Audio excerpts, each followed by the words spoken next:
Hello mga Jangotsay, it's me again. Nandito na tayo sa Real Talk number 3. Sila yung mga taong feeling perfect. May kilala ba kayong mga ganyan? So ito, para sa mga feeling perfect. Bago mo siraan ng isang tao, siguraduhin mo munang malinis ka.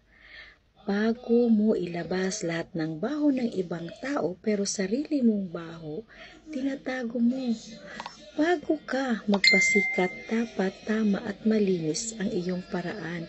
Huwag kang manira ng iba. Kung gusto mo lang mapansin ka, huwag kang ganon, oy.